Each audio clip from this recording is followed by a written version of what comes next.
Assalamualaikum warahmatullahi wabarakatuh. Perkenalkan, nama saya Wahyu Aprilia Mukaromah. Saya dari kelompok 6. Di sini saya sebagai presentator ketiga dalam makalah penyelesaian konflik kelompok. Nah, di sini saya akan memaparkan sedikit tentang teknik penyelesaian konflik kelompok, yakni legitasi. Atau kita juga bisa menyebutnya ligitasi.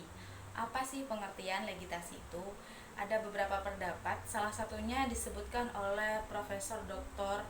Frans Hendra Wirnata dalam bukunya yang berjudul Hukum Penyelesaian Sengketa. Beliau menjelaskan bahwa legitasi merupakan penyelesaian sengketa secara konvensional dalam dunia bisnis, seperti perdagangan, perbankan, proyek, pertambangan, dan semuanya. Namun ada juga yang berpendapat bahwa legitasi adalah gugatan atas suatu konflik yang diritualisasikan untuk menggantikan konflik sesungguhnya. Nah, secara gampangnya nih teman-teman, legitasi adalah proses penyelesaian konflik kelompok yang melalui jalur pengadilan, di mana semua pihak yang bersengketa memiliki hak dan kewajiban yang sama, baik untuk mengajukan gugatan maupun membantah gugatan melalui jawaban. Nah, ada beberapa prosedur yang harus dilakukan jika kita melakukan penyelesaian konflik secara legitasi ini, yang secara lazim kita sebut dengan proses persidangan hukum perdata. Ada beberapa prosedur yang harus dilewati. Nah, yang pertama, saat akan melakukan proses persidangan, hakim akan membuka persidangan. Saat membuka persidangan, hakim akan melihat apakah ada pihak hadir atau absen gitu ya. Kalau ada pihak yang tidak hadir,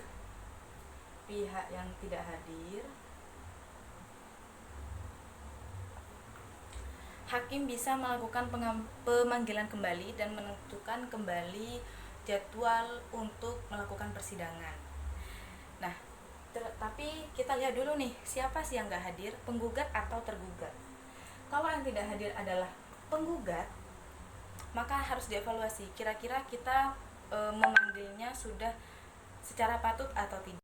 Jika sudah secara patut, tapi penggugat tetap tidak hadir atau dan kuasa hukumnya tidak hadir, maka gugatan tersebut akan gugur. Tapi penggugat dapat mengajukan gugatan yang sama sekali lagi, hanya satu kali lagi. Tapi jika yang tidak hadir adalah tergugat, kita evaluasi dulu kira-kira dipanggilnya sudah secara patut atau tidak. Jika dipanggilnya sudah secara patut tapi tetap tidak hadir, maka harus dievaluasi. Harus dilihat syarat-syarat formil sudah terpenuhi atau tidak. Jadi kalau tergugat tidak hadir, sudah dipanggil secara patut dan berkasnya juga sudah lengkap, berkas-berkas formilnya lengkap, maka akan ditanyakan apakah gugatan beralasan menurut hukum atau tidak. Menurut hukum, kalau gugatan beralasan menurut hukum, maka gugatan bisa semuanya atau seluruhnya ataupun sebagian akan dikabulkan. Tapi jika tidak beralaskan hukum, maka gugatan akan ditolak. Nah, itu jika syarat-syarat formilnya sudah terpenuhi.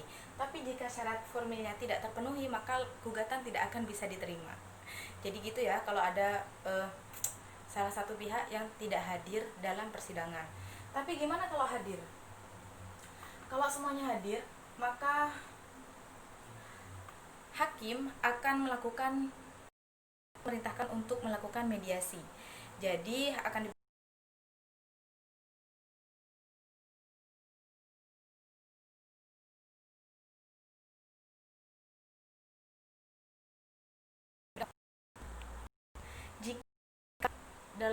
jika telah melakukan mediasi dan mediasi ini berhasil, maka kasus ini akan selesai dengan perjanjian perdamaian.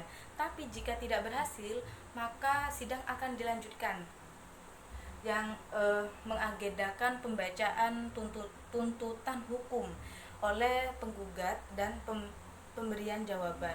Setelah itu akan dilakukan replik dan duplik. Setelah replik dan duplik dilakukan, akan ada pemeriksaan terhadap semua pihak dari para saksi, tergugat dan semua bukti dari kedua belah pihak. Lalu setelah itu akan terjadi kesimpulan. Nah, dari kesimpulan inilah lalu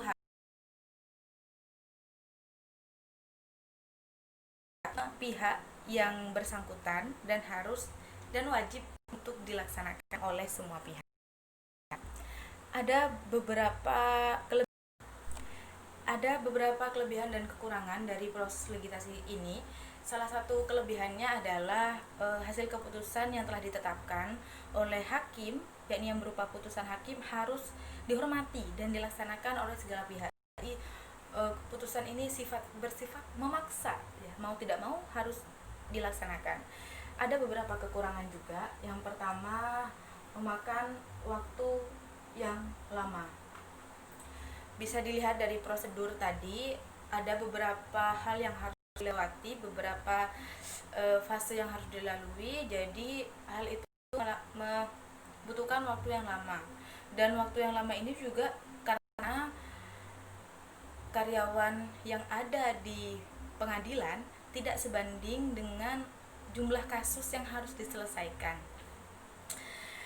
Apalagi terdapat tingkatan upaya hukum yang bisa ditempuh para pihak sebagaimana dijamin oleh peraturan perundang-undangan yang ada di Indonesia, yaitu mulai tingkat pertama di pengadilan negeri, lalu banding di pengadilan tinggi, dan kasasi di Mahkamah Agung, dan yang terakhir adalah peninjauan kembali sebagai upaya hukum terakhir.